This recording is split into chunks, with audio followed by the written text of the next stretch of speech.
जिस खबर में दम है वो सबसे बड़ी खबर है। भारतीय जनता पार्टी राष्ट्रीय कार्य समिति की बैठक जो दिल्ली में चल रही है। राष्ट्रीय कार्य समिति की बैठक विधानसभा चुनाव को लेकर बीजेपी का महामंथन है।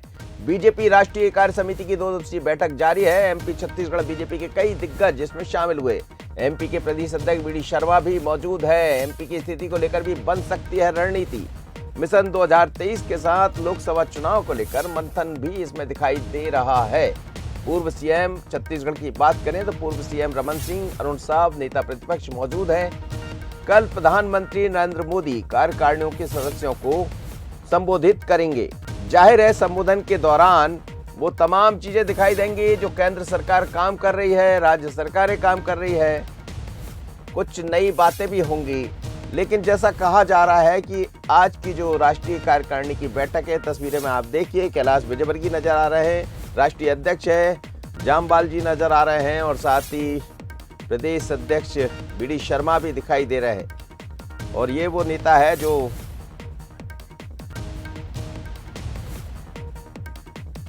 चलिए मेरे साथ अलग अलग मेहमान जुड़ रहे हैं, समझेंगे कि आखिर बैठक के क्या मायने निकाले जाए। वैसे भी भारतीय जनता पार्टी में इस तरह की बैठकें होती रहती है, लेकिन ये बैठक इसलिए महत्वपूर्ण है कि आने वाले समय में 2023 में करीब 11 राज्यों में चुनाव होना, जिसमें 3 में पहले चुनाव होंगे मध्य प्रदेश, छत्तीसगढ़, राजस्थान। और हम बात मध्य प्रदेश की करते हैं तो बहुत अलग तरह का इस बार इलेक्शन भी दिखाई देगा। भारतीय जनता पार्टी अलग मोड पर नजर आ रही है। भारतीय जनता पार्टी का संगठन भी एक अलग पहचान रखता है। मेरे साथ 3 मेहमान जुड़ रहे हैं। रजनीश अग्रवाल जी है भारतीय जनता पार्टी के प्रदेश मंत्री, आपका बहुत स्वागत है। साथ ही अजय यादव जी है कांग्रेस के उपाध्यक्ष मीडिया विभाग के, आप दोनों मेहमानों का स्वागत है। और दिनेश शर्मा जी, माफ करिएगा, दिनेश गुप्ता जी जुड़ रहे हैं वरिष्ठ पत्रकार, सर आपका बहुत स्वागत है।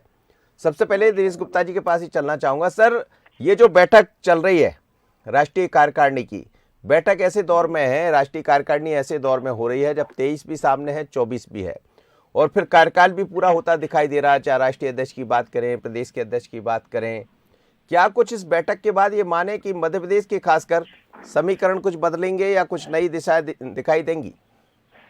देखिए मनोज जी, जिन समीकरणों के का जिस तरह का आप जिक्र कर रहे हैं या जो इशारा कर रहे हैं, देखिए इस तरह की बैठकों में कोई बहुत ज्यादा बड़े निर्णय होते नहीं है। जो होते हैं वो पार्टी की जो संगठनात्मक गतिविधियां होती है, जो कार्यक्रम उनको चलाना होता है, तो उनके बारे में ज्यादा बात होती है। और जिन्हें जो दायित्व दिए गए हैं वो अपनी अपनी रिपोर्ट देते हैं, बताते हैं क्या मुद्दे हैं, कैसी चीजें हैं, तो उस तरह की चर्चा होती है। जो चुनाव वाले राज्य चूंकि काफी है इस बार, तो चुनाव वाले राज्यों पर ज्यादा फोकस होगा निश्चित तौर पे, लेकिन वहां क्या रणनीति होगी, लेकिन जो है कोई संगठनात्मक परिवर्तन वहां आवश्यक हुआ तो ऐसे उस तरह की पूर्ण बैठक में उस पर चर्चा नहीं होती कि हम वहां कोई संगठनात्मक परिवर्तन की आवश्यकता है या चेहरे की कोई चेहरा बदलना है। तो उस तरह की बातचीत ऐसी बैठकों में नहीं होती है। उसके लिए तो फिर जो बैठक होती है वो वरिष्ठ स्तर की बैठक होती है। यदि आपको जो है कोई मंत्रिमंडल फेरबदल करना है, संगठन में फेरबदल करना है, या कोई ऐसा मुद्दा है जिसको लेके जो है कुछ लोगों को, उनके जो रणनीतिकारों को ही उसमें शामिल करना है, तो बहुत सारी चीजें ऐसी होती है जो इस तरह की बैठकों में नहीं होती। इस तरह की बैठक में नियमित स्वरूप की बैठकें हैं जो हर राजनीतिक दल में होती है। भारतीय जनता पार्टी बैठकों के मामले में बहुत गंभीर है और लगातार वो बैठकें करके चिंतन मनन करके अपना उनका जो लक्ष्य है उसको पाने के लिए अपनी रणनीति बनाते रहते हैं। जी जी बिल्कुल। रजनीश जी, इस मंथन के बाद क्या अमृत निकल कर आने वाला है? 11 राज्यों में 2023 में चुनाव होना है। हम उस राज्य में बैठे हैं जहां सबसे महत्वपूर्ण है मध्य प्रदेश, छत्तीसगढ़, राजस्थान हिंदी भाषी राज्य है। लेकिन यदि हम मध्य प्रदेश की दृष्टि से बात करें तो यहाँ का संगठन वैसे भी एक मॉडल के रूप में जाना जाता है, पर क्या कुछ अमृत निकलने वाला है? देखिए, पहली बात यह है कि ये कोई मंथन बैठक नहीं है, ये कार्यकारिणी की बैठक है। इन बैठक में एक एजेंडा रहता है और इस एजेंडा पर कार्यकारिणी अपने बातचीत करके निर्णय करती है, आगामी कार्यक्रमों और अभियानों को गति देती है। इस बैठक में सेवा, संगठन और समर्पण के जो भारतीय जनता पार्टी पिछले कई समय से गतिविधियां चला रही हैं उनकी समीक्षा, आगामी योजना, विश्व गुरु भारत जो विश्व के सामने दुनिया के तमाम देशों में हमारी भारत की सरकार ने प्रधानमंत्री नरेंद्र मोदी जी के नेतृत्व में जो अपनी भूमिका का निर्वहन किया है और जो लगातार कर रहा है, इन दोनों G20 अभी तो मध्य प्रदेश में ही है आपको पता है, तो लगातार जो प्राप्त उपलब्धियां हैं और आने वाले लक्ष्य हैं उसको लेकर चर्चा। सुशासन सर्वप्रथम, मुस्लिम महिलाओं की सामाजिक सुरक्षा, गरीबों का सशक्तिकरण, समावेशी और सशक्त भारत एवं संस्कृति के संवाहक जैसे विषयों पर चर्चा होगी। विश्व गुरु भारत के बारे में मैंने बताया कि प्रधानमंत्री मोदी जी के प्रयासों के कारण जो तमाम समर्थन हमें मिले हैं सांस्कृतिक तौर पर भी हो, योगा जैसे, आयुर्वेदा जैसे मामलों में, और उसके तमाम चाहे वो राष्ट्रीय महत्व के विषय, रूस यूक्रेन के संकट के समय जो ऑपरेशन गंगा चलाया गया, ऐसे तमाम प्रकार के वैक्सीनेशन का मामला भी हो, और दुनिया की 5वीं सबसे बड़ी आर्थिक महाशक्ति भारत बना है, उसको लेकर भी हमने जो लक्ष्य तय किए, तो पार्टी संगठन भी समानांतर तौर पर शक्ति देने का काम कर रहे। जो सुशासन का विषय मैंने कहा, 8 वर्षों में पूर्वोत्तर में लगातार प्रगति, विकास, भ्रष्टाचार मुक्त शासन व्यवस्था राष्ट्रीय स्तर पर, लाइसेंसी राज को खत्म करने का मामला हो, ईज ऑफ डूइंग बिजनेस का मामला हो, और ईज ऑफ लिविंग यानी यूज ऑफ डूइंग बिजनेस के लिए और ईज ऑफ लिविंग हम तमाम नागरिकों के लिए संस्कृति के संवाहक की मैंने बात की। क्या केदारनाथ हो, क्या बद्रीनाथ, क्या काशी हो, क्या उज्जैन, क्या सोमनाथ हो, क्या द्वारका, तमाम प्रकार के कार्यक्रम, और क्या फिर आदि शंकर का जो मूर्ति का तमाम प्रकार से निर्माण कार्य चल रहा है। मुस्लिम महिलाओं के सामाजिक सुरक्षा को लेकर भी चर्चा का मामला है। 3 तलाक से ये मामला शुरू हुआ, कई प्रकार की वो सुविधाएं भी हमने दी हैं। तो ऐसे एक नहीं कई प्रकार के विषय हैं जिन पर चर्चाएं होंगी। अभी अब राष्ट्रीय पदाधिकारियों की बैठक प्रदेश अध्यक्ष, प्रदेश प्रभारी और संगठन महामंत्रियों के साथ चल रही है। इसके बाद में दोपहर पश्चात, भोजन के पश्चात राष्ट्रीय कार्य समिति की बैठक प्रारंभ होगी। माननीय प्रधानमंत्री जी के नेतृत्व में राष्ट्रीय अध्यक्ष जेपी नड्डा जी की अध्यक्षता में बैठक होगी, और जिसमें आने वाले कार्यक्रमों और अभियानों को गति देगी। इस बैठक में प्रस्ताव भी आएंगे, वो प्रस्ताव हमारे लिए, प्रदेश के लिए अनुकरणीय होंगे। प्रदेश की बैठक जब होगी हम उस पर चर्चा करके आगे बढ़ने का काम करेंगे। जी अजय सिंह जी, जो बता रहे थे रजनीश जी, चाहे बात हम महाकाल लोक की करें, केदारनाथ की करें, या बाकी जो काम है उस पर करें, मुस्लिम महिलाओं को लेकर भी उन्होंने कहा कि हम चाह रहे थे जो काम उसको आगे बढ़ा रहे हैं।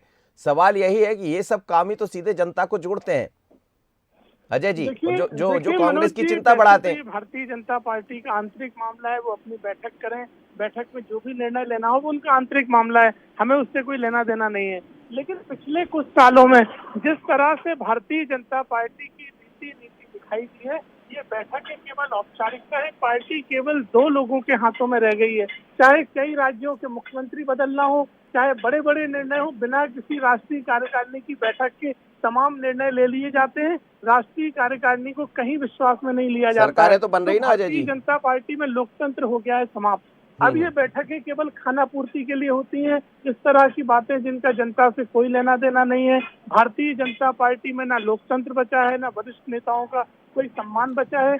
इसलिए भारतीय जनता पार्टी केवल खाना, भारतीय जनता पार्टी के लोकतंत्र की तस्वीर नहीं दिख रही है आपको? तस्वीरें दिख रही है? देखिए, मैंने आपसे कहा मनोज जी, मैंने उदाहरण के साथ कोट किया जी। कई राज्यों में रातों रात मुख्यमंत्री बदल गए, चाहे उत्तराखंड हो, चाहे गुजरात हो, बिना किसी राष्ट्रीय कार्यकारिणी की बैठक हुए। जब इतने बड़े निर्णय बिना बैठकों के हो जाते हैं तो राष्ट्रीय रजनीश जी कुछ कह रहे हैं, सुन लीजिए सर। अजय जी कुछ कह रहे हैं आपसे, रजनीश जी कुछ बता रहे हैं। केवल 2 लोगों की पार्टी बन के रह गई है और वही सर्वशक्तिमान है, कोई भी निर्णय ले सकते हैं और ये पूरा देश जानता है। वो अजय जी आपकी बात का कोई जवाब दे रहे हैं, सुन तो लीजिए जी। रजनीश मनोज जी, एक ही बात 2 लोगों की पार्टी, 2 लोगों की पार्टी, अरे है ना, प्रधानमंत्री नेता, राष्ट्रीय अध्यक्ष नेता है पार्टी।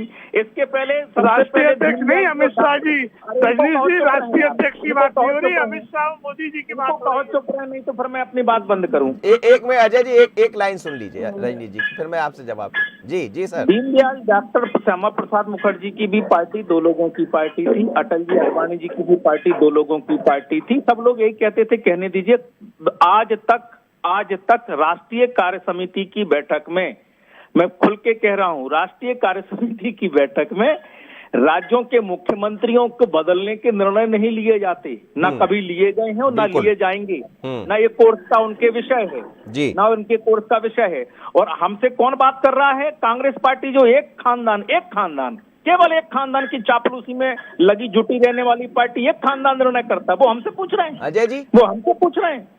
देखिए मनोज जी, हमारी पार्टी में अभी लोकतांत्रिक तरीके से अध्यक्ष का चुनाव हुआ, इनके राष्ट्रीय अध्यक्ष का भी मान सम्मान गौरव ने देखा देश भर के प्रतिनिधियों ने मतदान किए। क्या भारतीय जनता पार्टी में ऐसा मतदान कभी देखा? आज तक चुनाव हुआ हो? मुझे बताइए, 40 सालों में कभी कोई अध्यक्ष का चुनाव हुआ? ये राहुल गांधी की चापलूसी में लगे हुए इनके राष्ट्रीय अध्यक्ष बताइए, कभी कोई चुनाव हुआ आज तक राष्ट्रीय अध्यक्ष के लिए आपकी पार्टी में? चलिए, मुझे लग रहा है देखने की जरूरत अजय जी आपको भी होगी। भारतीय जनता पार्टी तो बात करती है, बैठकें वहां दिखाई देती है, आपके यहाँ भी होती है, लेकिन बैठकों में कहाँ कितना क्या होता है ये भी देखिए दर्शक सब समझ रहे होंगे। लेकिन बैठक इसलिए महत्वपूर्ण हो जाती है कि 23 और 24 के चुनाव सामने हैं। भले इन चुनावों को लेकर ऐसी चर्चा ना हो, लेकिन बंद कमरे में जब तमाम बड़े नेता मिलते हैं तो फिर सब तरह की चर्चाएं होती है। कुछ बैठक के राष्ट्रीय कार्यकारिणी में होती, कुछ बैठक के बाहर होती, लेकिन ये मानकर चलिएगा कि इस बैठक के बाद बहुत कुछ दिखाई देने वाला। अब क्या दिखेगा तो आप देख लीजिएगा, हम भी देखेंगे। रंजीत जी आपका धन्यवाद, अजय जी आपका धन्यवाद, दिनेश जी हमारे साथ जुड़े, सर आपका भी बहुत धन्यवाद। अगली खबर के लिए अब हम चलेंगे छत्तीसगढ़, और ये छत्तीसगढ़ की खबर देखेंगे राष्ट्रीय कार्यकारिणी के बाद। रासुका पर राजनीति, रासुका और धर्मांतरण के मुद्दे पर छत्तीसगढ़ में बयानबाजियों